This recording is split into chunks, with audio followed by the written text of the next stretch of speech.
Buen día para todos, y ahora es el momento de empezar a desandar un poco el camino que ustedes han marcado con algunas preguntas. Hemos elegido algunas, han llegado muchísimas. Recuerden que todas aquellas que no respondamos ahora en el vivo les van a llegar vía correo electrónico. Vamos a empezar con Horacio Berli. Horacio, buen día a toda la familia, al resto de los disertantes también. Usted mencionó en la presentación del establecimiento que en determinado momento incorporaron la suplementación discontinua. Quien hace la pregunta dice, quisiera saber cómo lo implementaron y si continúan haciéndolo. Sí, buenos días. Implementamos la suplementación discontinua y a base de semilla algodón, con un 70% de semilla algodón.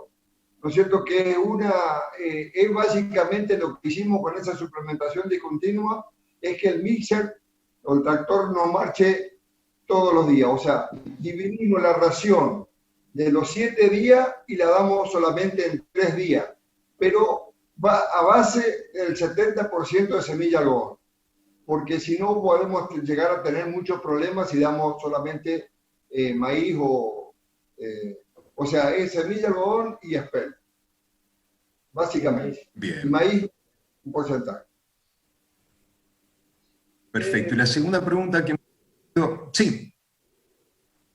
Sí, la suplementación discontinua lo usamos con semilla de algodón y al 80% de semilla de algodón, 20% de maíz en grano, y esos terneros van a comer maíz en planta, ¿no es cierto? Maíz en planta, así tal cual, comienzan comiendo al comienzo del destete verde, con la planta verde, y terminan, digamos, a fines del invierno con la planta seca, ¿no es cierto?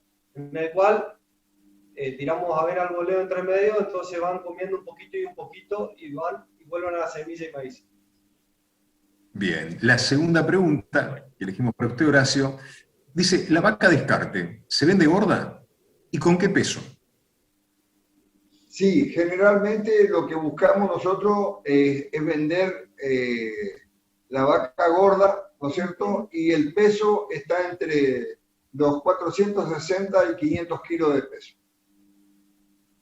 Perfecto. Vamos a pasar a una pregunta que hemos elegido para el ingeniero Carlos Dimundo, y dice, del panorama de variabilidades que presentó, ¿cuál es la menos manejable que incide en los niveles productivos del sistema?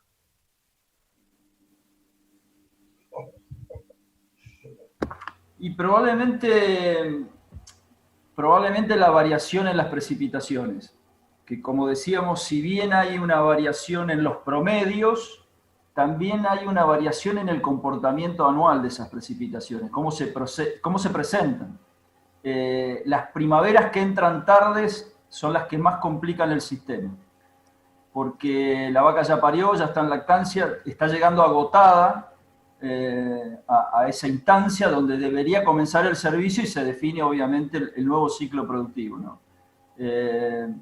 Son todas importantes, por eso las mencionamos, pero probablemente esas entradas tardías de la primavera sea lo que más complica. Y las sequías estivales, y esto lo aprendí con Cocho, ¿no? Las sequías estivales en la cuña boscosa hacen mucho daño, mucho daño. Nosotros estamos pensando en la sequía invernal, que por ahí es la más usual, como decía Germán, por ahí tenemos algunos inviernos más benignos, y nos preparamos para las sequías invernales, que son las que usualmente ocurren en el Chaco sudamericano. Llueve poco en invierno, pero las sequías estivales nos pegan una buena sacudida, porque ahí es donde definimos el forraje del resto del año. Acá entra un concepto interesante que lo comento brevemente, que es la cadena forrajera. El presupuesto forrajero no debería ser anual.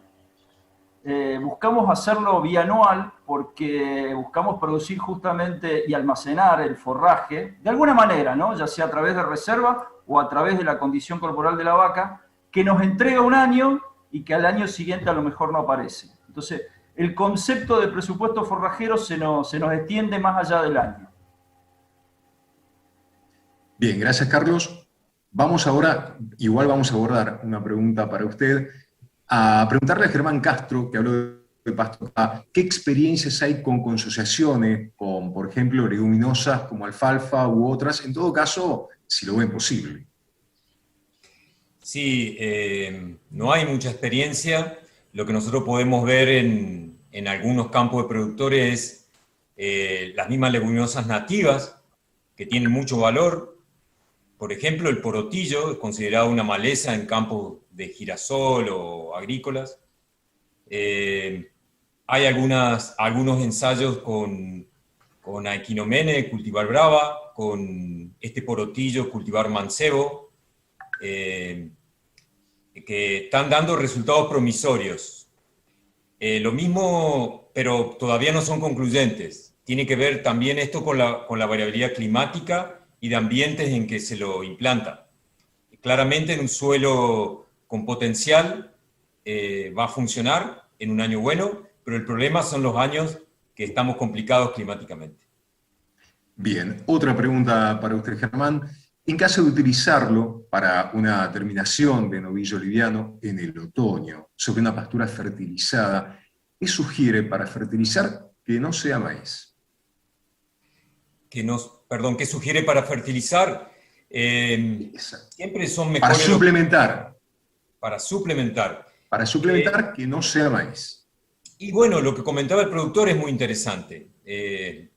La semilla de algodón, por su costo, la disponibilidad en muchos sectores del NEA, pensemos en Chaco, Norte Santa Fe y Santiago del Estero, es un recurso económico y fácil de administrar. En eso iba a decir, me interesó mucho lo que comentó el productor, y tiene que ver con la disponibilidad y los costos. El productor mira el costo fundamentalmente. Gracias, Germán. Vamos a pasar entonces ahora a la pregunta que le habíamos dicho que la teníamos preparada a Carlos Dimundo. Recuerden que llegaron muchísimas y hemos seleccionado algunas, el resto se las vamos a responder finalizada la jornada. Carlos, en las razas que manejamos en nuestra región, preguntan, ¿se han observado alguna diferencia significativa sobre el crecimiento posterior de los terneros destetados a los 30 o 60 días? Ese es el gran desafío del productor que desteta precozmente o hiperprecozmente. Brindarle al ternero un desarrollo similar al que tendría al pie de la madre, siempre y cuando ésta no estuviera restringida también. Eso es lo que tenemos que tratar de lograr. Nos costó mucho cuando aprendimos a hacer primero los destetes precoces, después los hiperprecoces, pero después ya lo fuimos superando y en este momento los terneros destetados de esta manera no tienen diferencia con los terneros que permanecen al pie de la madre, y reitero, siempre y cuando la madre no esté restringida, porque ya sabemos que bajo esas condiciones también producen menos leche, y bajo esas condiciones el forraje que está disponible para el ternero también es menor. Pero no, para las razas que tenemos en las zonas, los buenos destetes precoces e hiperprecoces cumplen, digamos, con ese requisito de poder permitir el desarrollo normal del ternero.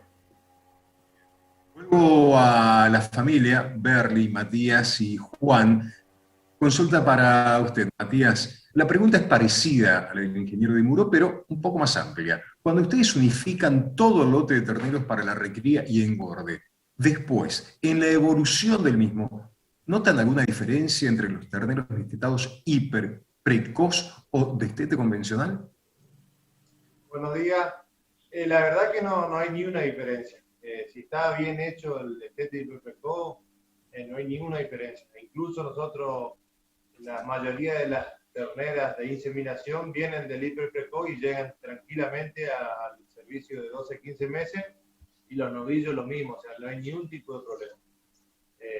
Es más que manejo, no hay otra cosa ahí. Así que perfectamente hay que hacerlo normal.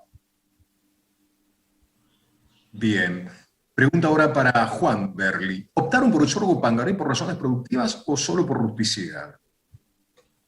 En realidad teníamos los dos sorgos, teníamos el padrillo y el pangaré.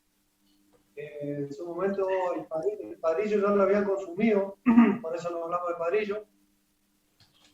Y nos quedaba únicamente el pangaré porque no conseguíamos semilla. Si vamos, tiene mejor palatabilidad el padrillo por ser dulce, pero el Pangaré se comporta muy bien también, lo hemos, justo este año se dio que el boyero de por medio, justo la franja tocaba mitad Padrillo y mitad Pangaré, y la verdad que no notamos diferencia en cuanto a palatabilidad. Posiblemente después en un rebrote se note la diferencia, pero lo que es palatabilidad no notamos diferencia. Y uno Genial. sale, Bueno, sí. hay uno sale la mitad de precio que el otro, entonces en años complicados que no sabe cómo va a venir, poner el más económico que anda igual. Marca la diferencia. Sí, sí.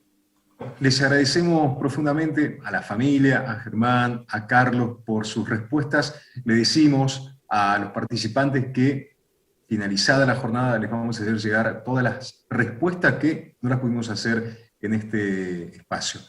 Y seguimos compartiendo esta primera jornada del IPCBA virtual de este 2020.